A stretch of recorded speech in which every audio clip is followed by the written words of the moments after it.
The night before the storm was the quietest yet. The human sat awake, staring at the broken-winged toy in his hand, his thoughts restless. The widow and her children slept close together, their soft breathing the only sound in the shelter. But beyond the walls, he felt it, a pressure in the air, the weight of something coming. The villagers had not forgotten. Their whispers had turned to threats. And he knew the final test would soon arrive when dawn broke. The path outside the shelter was no longer empty. Figures gathered more than before, their glowing markings bright in the gray light. They carried staffs, blades, and stones. Their voices rising in angry chants. The widow woke, her eyes sharp, her arms pulling her children close. The human rose, his knife in hand. But this time he did not hide behind silence. He stepped outside, his chest tight, his voice firm. "Enough," he called, his words carrying across the cold air. The crowd grew louder, shouting in their tongue, but he understood without translation. They wanted him gone. They wanted the widow punished. They wanted the children left to starve. The widow stepped beside him, her chin high, her markings glowing like fire. She shouted back at the villagers, her voice fierce, unbroken. Her words cracked the air, and though he did not know every syllable, he understood her meaning. She would not abandon him. She would not abandon. The children, the crowd hissed, some stepping forward, stones raised. The children clung to her robe, their wide eyes fixed on the human. Fear burned inside him, but something stronger rose above it. He moved in front of them, knife raised, his voice steady. "If you want them," he said, "you come through me." The villagers snarled, anger boiling like fire, but the sight of him standing tall, a lone human with nothing but a blade, made them hesitate. The widow's hand touched his shoulder, her strength flowing into him like fire through stone. "You are not alone," she whispered. Her words meant only for him, and for the first time, he believed them. The first stone flew, striking the dirt near his feet. The second whistled past his head, but he did not move. The children whimpered, but he stood firm, his knife glinting in the morning light. The villagers advanced, but the widow stepped forward as well, her voice rising in a furious cry. She shouted her mate's name, shouted the truth of his death, shouted that he had died saving humans. The crowd froze, her words slashing through them like blades. Some gasped, others shouted in denial. But doubt flickered in their eyes. The human's chest heaved, his grip on the knife tight. He could feel the moment hanging, fragile, balanced on the edge of violence and change. The widow's voice cracked with fury and grief. "You call me cursed, but it is you who curse yourselves with hate. He died for them, and now this one stands for us. If you kill him, then you prove his sacrifice meant nothing. If you kill us, then you kill what little hope remains." The crowd wavered, their anger fighting against the truth. One villager lowered their stone, then another, their eyes flicking between the widow and the human, but a few still snarled. Stepping closer, the human raised his knife higher, his voice steady. "I am not your enemy," he said, his words sharp and raw, "but I will be your shield, and if you strike, then I will strike back." The tension stretched like a bowstring ready to snap. Then, slowly, the villagers began to pull back. Not all, but enough. The whispers grew louder than the shouts. Some spat on the ground, some muttered curses. But they turned away, their anger retreating with them. The human stood frozen, his body trembling, his breath ragged. The widow exhaled, her markings dimming slowly, her arms tightening around her children. Silence fell over the path, broken only by the sound of the children crying softly into their mother's robe. The human lowered his knife, his chest heavy. He looked at them, this strange, fragile family, and knew that everything had changed. The widow met his eyes, her voice soft but filled with steel. Now you are truly one of us." The words struck him deeper than any wound.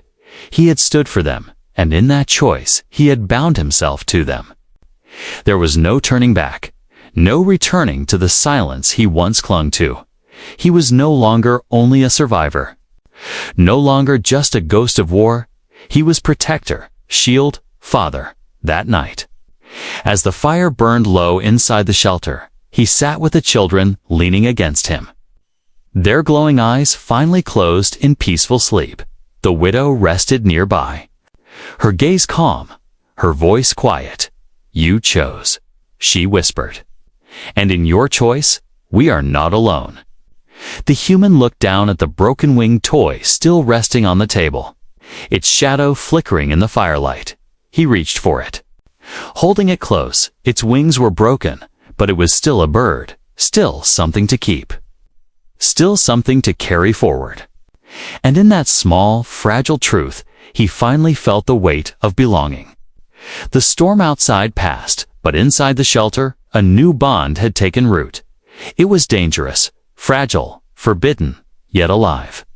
The human closed his eyes, the warmth of the children against him, the widow's quiet strength beside him. For the first time in years, the silence did not feel like emptiness. It felt like home.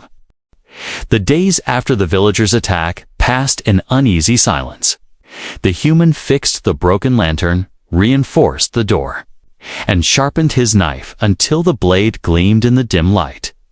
The widow cared for the children, teaching them simple words in human tongue, cooking small meals with what little food remained. From the outside, it seemed almost like a family. Yet inside, a storm still brewed. The human could not shake the weight of her words spoken before the crowd. He is their father now. He is mine. He had not agreed, yet she had claimed him, binding him with a truth he had no power to deny. At night, he sat awake, staring at the toy bird the child had given him. Its broken wings seemed to mock him, reminding him that he, too, was broken. The widow would sometimes sit across from him, her glowing eyes steady, her presence calm. But she did not speak of the villagers. She did not speak of fear. Instead, she watched him, as if waiting for something, as if carrying a secret she had not yet shared. One evening, after the children had fallen asleep, she finally broke the silence. "There is something you must." "No," she said, her voice low.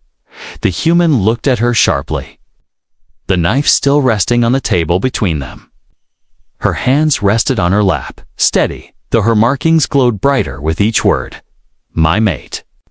He did not die as I told the others. He did not fall in battle as they believe." Her eyes burned into his. Unblinking, he died saving humans.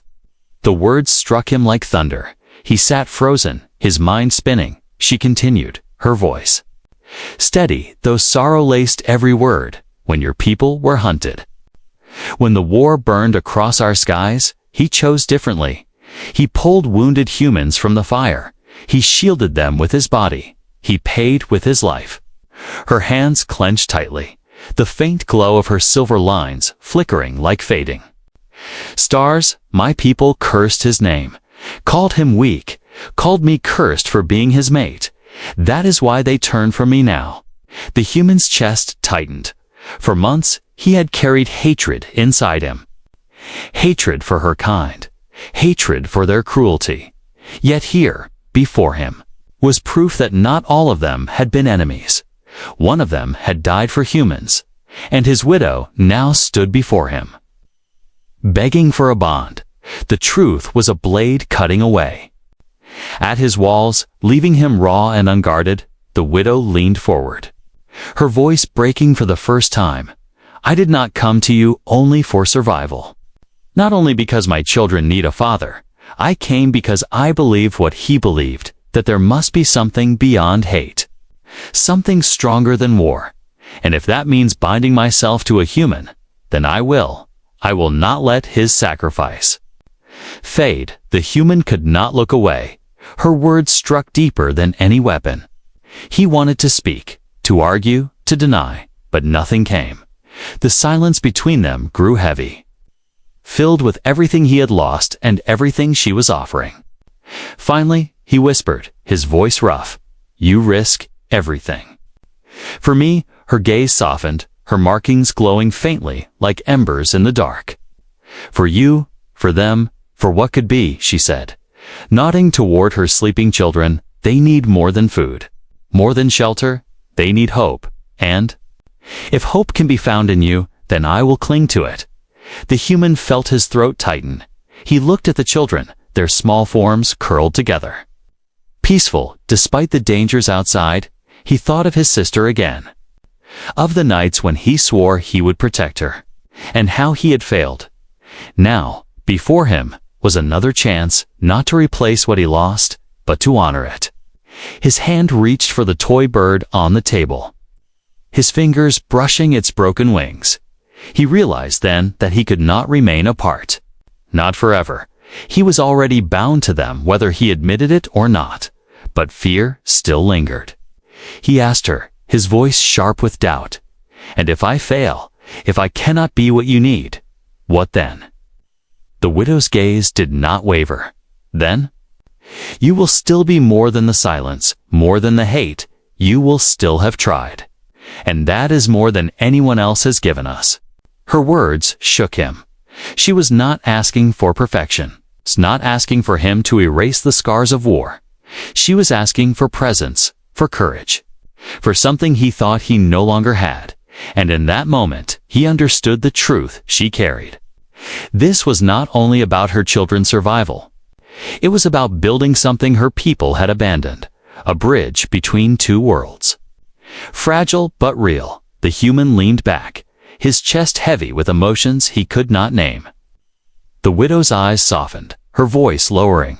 "You are not alone anymore," she whispered. The words sank deep into him. Warming a place he thought long dead, he wanted to deny them, to push them away, yet he could not. For the first time in years, he believed them, even if only a little, that night.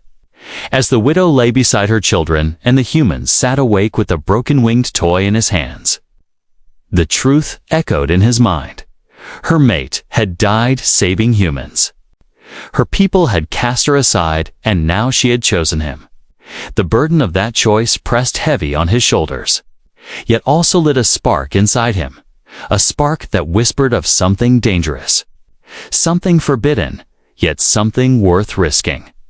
And though the storm outside grew louder, he no longer felt as hollow, for the first time since the war. He no longer felt like a ghost, but like a man standing at the edge of something new. The morning brought no peace. The human stepped outside the shelter, the cold air biting against his skin. The forest stretched around him in silence, yet he felt eyes hidden among the trees. The widow stood behind him, her children close at her side, their faces tense. The night scratching had not been a dream. And he knew now that the village was aware. By midday, the truth arrived. A group of aliens gathered at the edge of the path leading to his shelter, their forms tall and sharp against the pale sky. They did not step closer, but their voices carried, rough and filled with anger. He could not understand all their words, but their tone was clear. The widow translated, her voice steady though. Her hands trembled. "They call me traitor. They say I have brought shame. They say no human should be allowed near children." The human's jaw tightened, his hand instinctively brushing the hilt of his knife, but he did not move. The villagers shouted again, pointing toward the shelter, their glowing markings flashing like warning lights. The widow raised her chin high, her voice sharp and unyielding as she called back in their tongue. Her words cut through the air, and though the human did not know their meaning, he felt their weight. The villagers snarled, one spitting into the dirt before they turned and left. But the threat was clear, they would return. Inside, the children huddled together, their small bodies shaking. The older one asked their mother a question in their language, their voice trembling. The widow answered softly, but her eyes betrayed the truth. She was afraid. The human watched them, a storm building in his chest. He had survived alone all this time, but now his choices were no longer about himself. If he stayed with them, the village's wrath would grow. If he sent them away, he knew they would not survive. The widow met his eyes, her voice calm but heavy. This is only the beginning. They will not forgive, but I do not care. My children need you more than I fear them. Her words were fierce, yet he could see the weight they carried. She was willing to risk her people's hatred for the sake of her young. He had never seen such strength, and it shook him more than their threats. That night, the tension grew. The human tried to rest. But the silence outside was thick, broken by the distant sound of footsteps, laughter, and stones striking the metal walls of his shelter. The children whimpered in their sleep. Clinging tighter to their mother, the widow sat awake beside them, her eyes glowing faintly in the dark. She did not cry, she did not bend. She only held her children close. The human sat at the table with his knife, his jaw clenched. He felt the pressure of old instincts returning. The soldier buried inside him, whispering to fight, to defend. When dawn came, the attack was more open. The villagers returned, this time throwing rocks at the shelter, shouting louder, their voices sharp with rage. One stone shattered the lantern inside, filling the space with smoke and fear. The children screamed.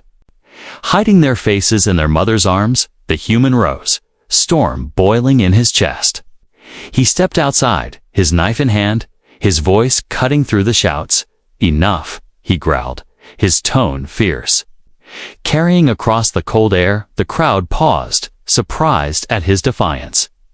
They shouted back in their own tongue, and though he could not understand, he knew their meaning. He was not welcome, he was not wanted. But the widow stepped forward, her voice rising like fire. She shouted words in their language, her tone sharp, commanding. The villagers hissed, their faces twisting with anger. One of them threw another rock, but it fell short. The widow's children pressed closer to her. But she did not flinch.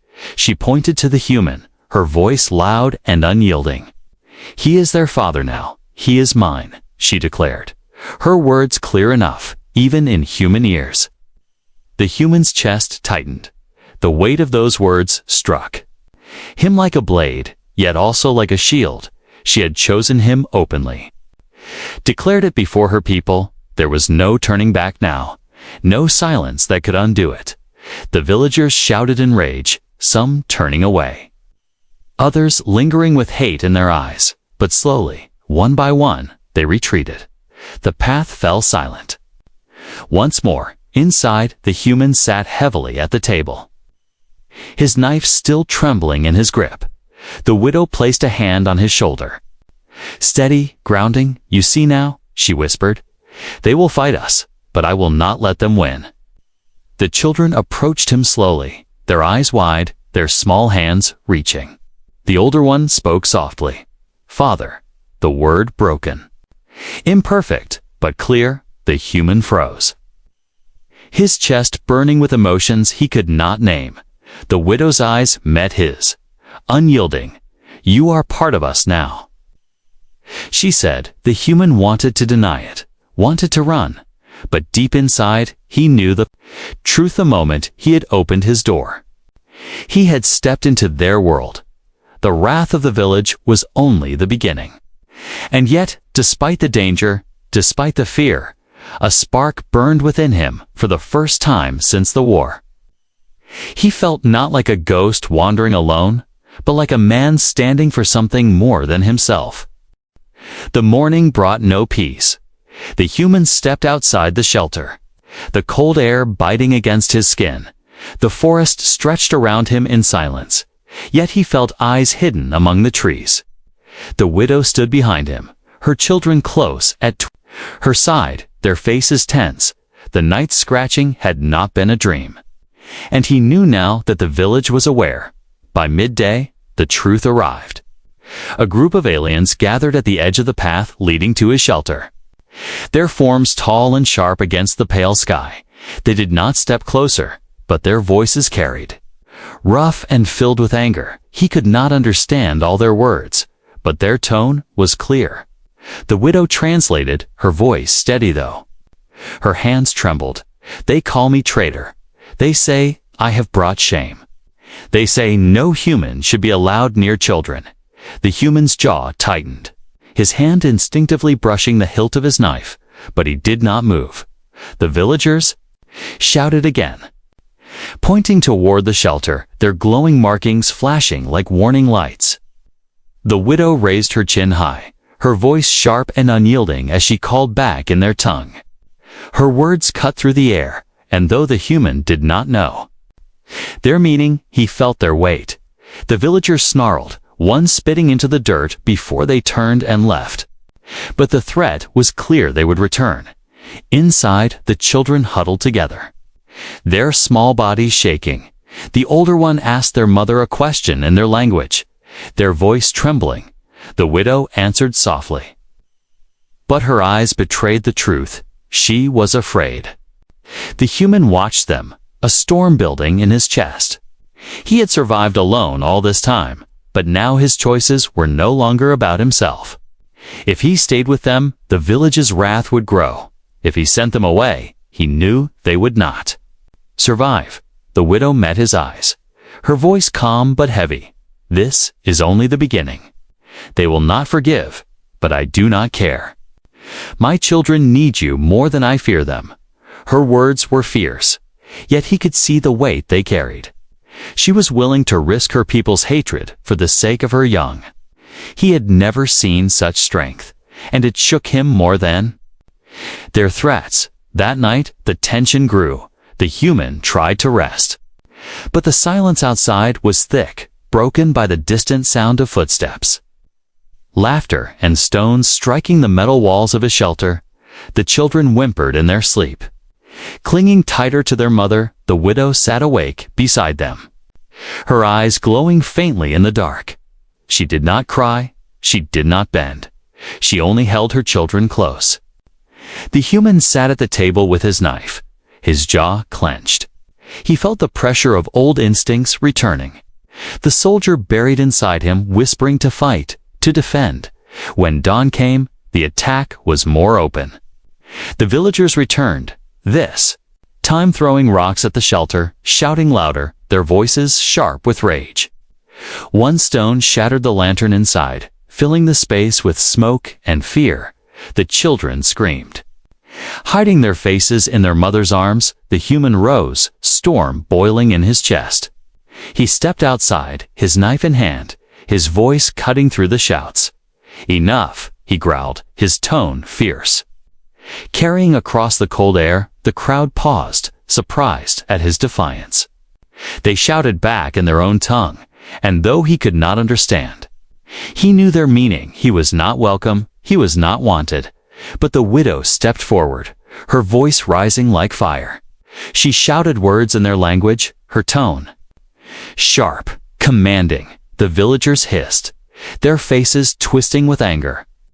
One of them threw another rock, but it fell short. The widow's children pressed closer to her. But she did not flinch. She pointed to the human, her voice loud and unyielding.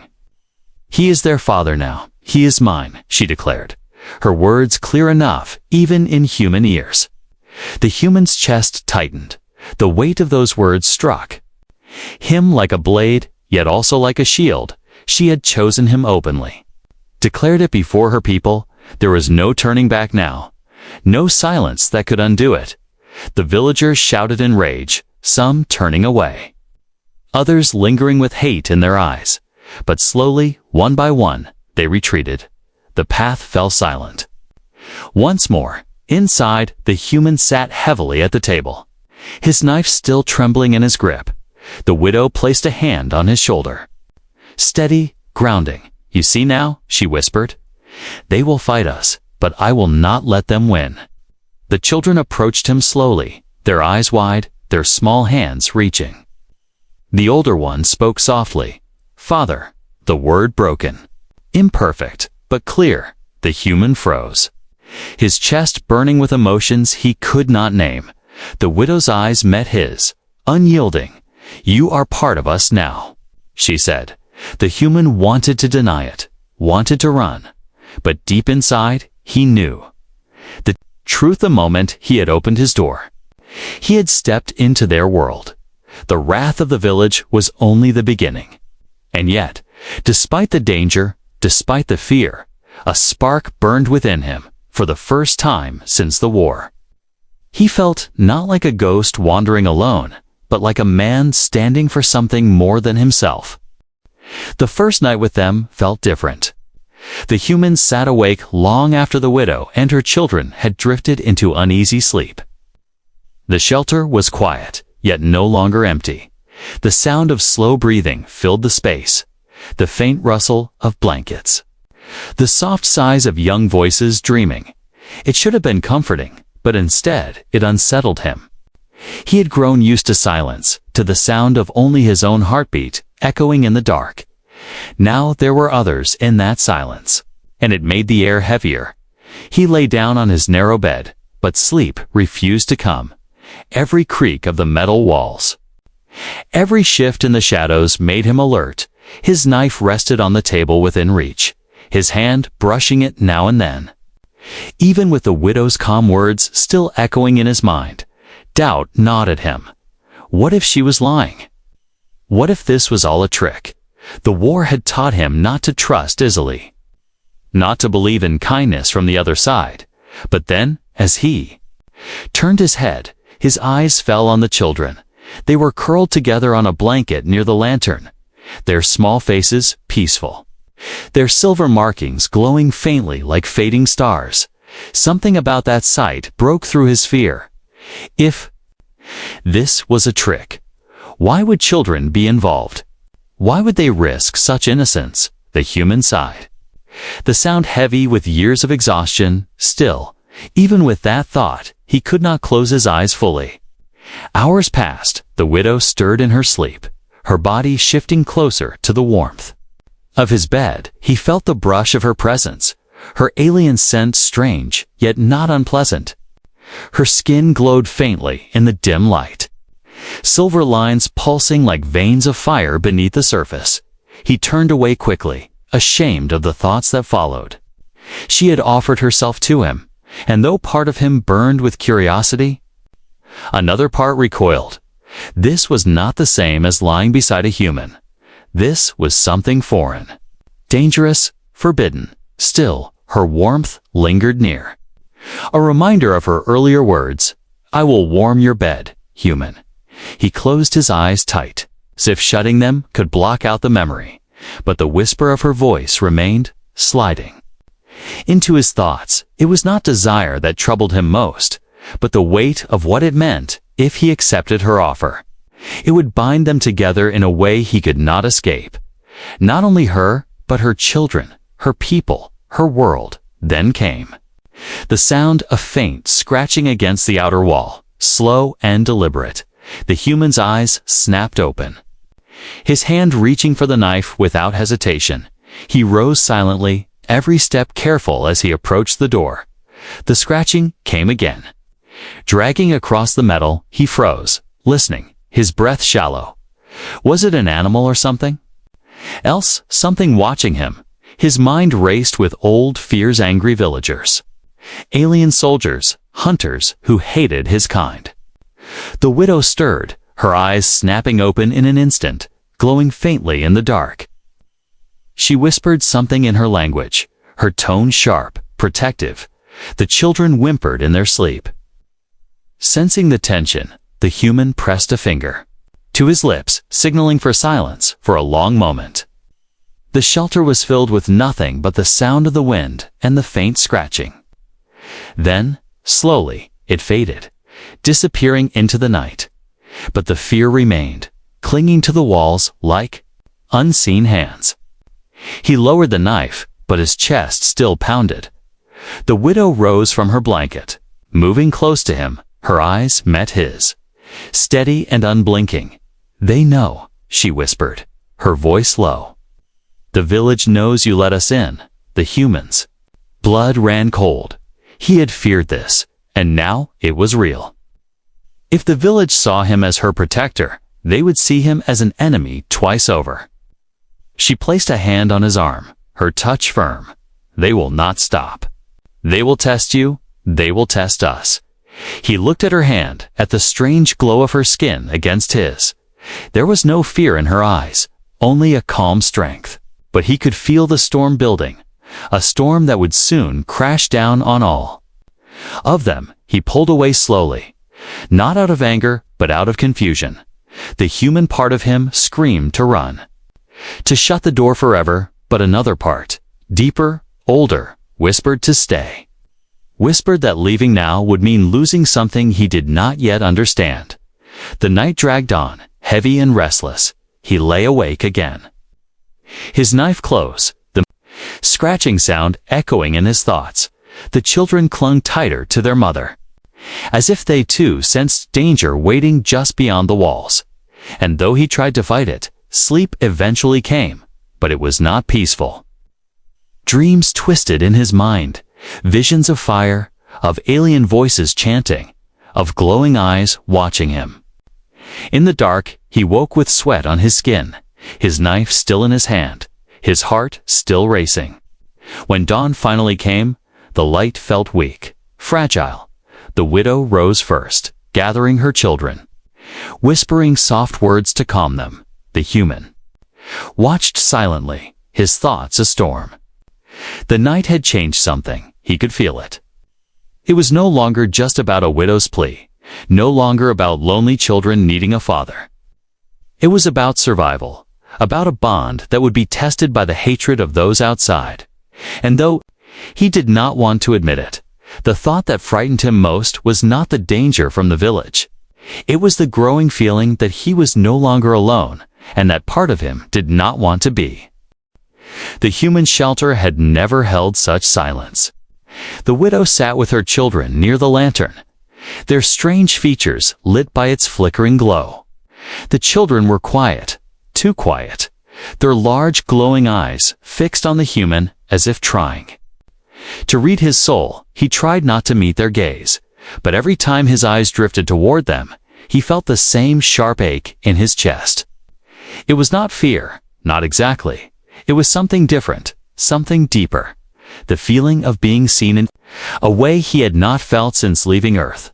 The older child, taller and braver, finally spoke in broken human tongue. "Are you?" "Soldier." The words came slow, heavy, uncertain. The human froze, unsure how to answer. His hand tightened around the edge of the table, his throat dry. He thought of the war, of the uniform he once wore, of the things he had done. But he only shook his head, voice rough. "Not anymore." The younger child, smaller and fragile, tugged at their mother's robe, whispering in their own language. The widow bent down, listening, then turned her gaze back to the human. "They ask why you are alone," she said softly. "Why no other humans come to you?" Her eyes flickered with sorrow, knowing the answer already. The human swallowed hard, words caught in his throat. How could he explain the truth to children, that their people had driven his kind from this world, that he had been left behind, abandoned by those he once called his own? So he said only, "Because I have no one." The words hung in the air, heavier than steel. The older child tilted their head, staring at him with those glowing eyes for a long moment. There was no sound but the wind outside the shelter walls. Then, with childlike boldness, the older one asked, "Then? We can be your someone." The human's chest tightened, his breath catching. The innocence of the words struck him harder than any blade. He turned away quickly, staring at the cracked floor, afraid of the storm rising inside him. The widow's gaze never left him, calm, steady, her expression unreadable. But in her eyes was a flicker of something, hope, or maybe fear. The children huddled closer to each other, their small hands intertwined. The human saw the way they leaned on one another, the way their young shoulders carried too much weight. He thought of his own younger sister again, of the nights when bombs fell on his city, of how he had held her hand in the dark. whispering promises he could not keep. The memory burned, and he shut his eyes against it. But when he opened them, again, the alien children were still there, still watching him with the same unshaken gaze. Finally, he spoke, his voice lower, softer. "You don't know me. You don't know what I've done." The older child tilted their head. "Unblinking does not matter," they said, their words simple but sharp. "You are here." The human felt the weight of those words. You are here, not what you were, not what you had lost, only what you were now. It was a truth he could not run from. No matter how hard he wanted to, the widow shifted slightly, placing a protective arm around her children. "They see you as more than I do," she admitted, her voice low. "To them, you are not enemy, not human, only someone who opened the door." Her words struck deep, simple but powerful. The human looked at her then, and for the first time, he saw not just an alien widow, but a mother who carried her young like shields against the world. He leaned back against the wall, his body heavy with thoughts. The lantern's flame danced, shadows stretching across their faces. For the first time in years, he felt eyes on him that were not filled with hate or suspicion. These children were not afraid of him, not truly. They were curious, hopeful, desperate to find something in him that even he no longer believed existed. The younger child suddenly crawled forward, small hands clutching a strange carved toy. They placed it carefully on the floor before him, eyes wide and waiting. The toy was crude, made of bone and wood. Shaped like a bird with broken wings, the child whispered in their own tongue. And the widow translated, "They give it to you because they want you to stay." The human stared at the toy. The weight of the gift, heavy despite its size, a lump rose in his throat, his fingers trembling as he reached forward when he touched the little carving. The child smiled for the first time, a small glow lighting their face. Something inside him broke then, not in pain, but in release. He had not been given a gift in years, not since his sister had handed him a paper flower. Before the war took her away, his hand shook as he set the toy gently on the table. The widow watched silently, her expression unreadable. The human finally raised his eyes, meeting hers. "I don't know if I can be a father," he said, his voice raw. The widow's lips curved into the faintest smile, tired but real. Then, "Just be here," she replied. "That is enough." The silence that followed was not heavy this time, but soft, fragile, like a thread holding them all together. The human looked at the children again. Their glowing eyes filled not with fear, but with a strange light. And for the first time since the war ended, he felt something he thought was gone forever. Not safety, not belonging, but the faint spark of being needed. That night, as the lantern dimmed and the children curled up beside their mother, the human sat awake, staring at the toy bird on his table. Its broken wings seemed to whisper to him, reminding him that even broken things could still be held, still be loved. He closed his eyes, and though sleep did not come, the silence no longer felt so empty. The shelter felt smaller now. The human stood near the door, his eyes fixed on the strange guests who had stepped inside. The widow's presence filled the room, tall and silent, her children clinging to her sides. The lantern light painted shadows across the walls, stretching their forms into something even more alien. The human's heart still raced, his hand close to the knife on the table, yet he did not reach for it. Something about her eyes kept him still. They were not the eyes of an enemy, they were the eyes of someone carrying a burden too heavy to bear. The widow lowered her hood, revealing hair that shimmered like dark metal strands.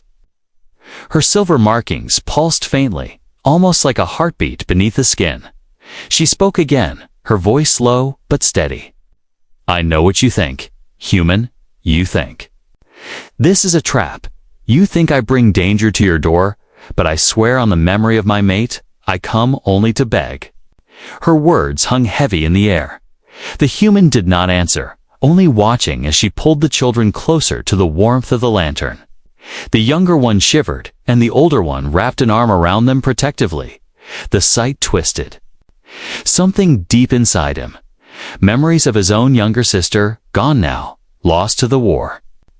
The widow finally moved closer to the table, her steps slow, respectful. She placed a bundle of cloth down before him. When he unfolded it, he found small packets of dried food, a few alien coins, and a metal pendant shaped like a broken circle. "All I have," she said. "My last offering, if you take us in, if you become their father. This is yours. If you refuse, we leave and vanish into the night." The human stared at the items, then back at her. Her voice carried no deception, only exhaustion, only truth. But one word struck his ear like thunder.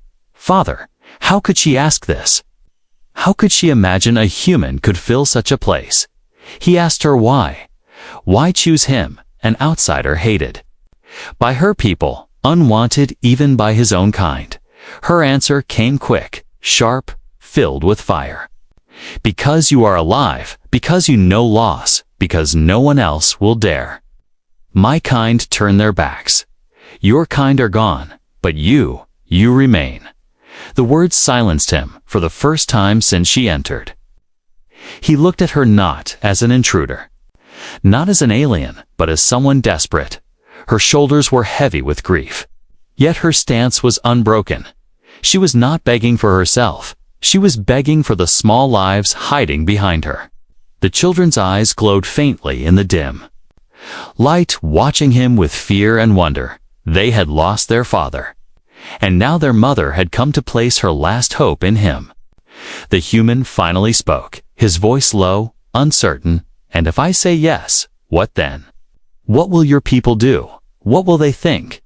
The widow's gaze hardened, her markings brightening slightly. "They already hate me. They already whisper that I should let my young starve. If I take you in, they will call me traitor, but I do not care. My children come before their hate." Her words carried steel, but also a hidden tremble. He could see the fear in her, the risk she was taking, the danger she was bringing not only to herself but to him as well. The human stepped back, running a hand across his face. He could hear the old warnings of the city in his mind. Never trust them. Never open your door. Never forget what they did to us. Yet here, in his shelter, was proof that pain was not only his to carry. The widow's children whispered something in their language, soft, broken by sobs. He did not understand the words, but he understood the meaning. They were asking their mother if the human would refuse them. His chest tightened. The human had built his life on silence, on survival, on keeping distance. But now, silence was no shield. It was a blade cutting him apart. He could not look away from their eyes. He could not ignore the weight of the widow's plea. Still, fear gnawed at him. He asked her again, this time almost angrily. "Why would you share your bed with me? Why speak those words when you could choose anyone else?" The widow did not flinch. Her gaze was steady, her voice calm. "Because to bind you to us, to keep you close, I must offer not only food, not only shelter, but myself, if you turn me away. I will walk into the cold, but if you accept, then you will never be alone again. And neither will we." The human's breath caught, his thoughts spiraling. She was not only asking for protection, she was offering herself, offering to break every barrier between their kinds. It was madness. Yet in her madness was a strange kind of truth. The silence stretched between them, heavy, unbroken. The children leaned closer to their mother, eyes wide, waiting for his answer. At last, the human spoke, his words slow, unsure. "I don't know if I can be what you want." The widow stepped closer, her shadow merging with his in the lantern light. "Then be what we need," she whispered. Her voice trembled for the first time. A crack in her strength. The human felt it deep inside. the truth of her plea, the risk, the desperation, and the faint flicker of hope that night. As the wind howled outside and the stars watched in silence, the human realized the choice was no longer about survival. It was about something larger, something terrifying, something he could not yet name. But it had already begun.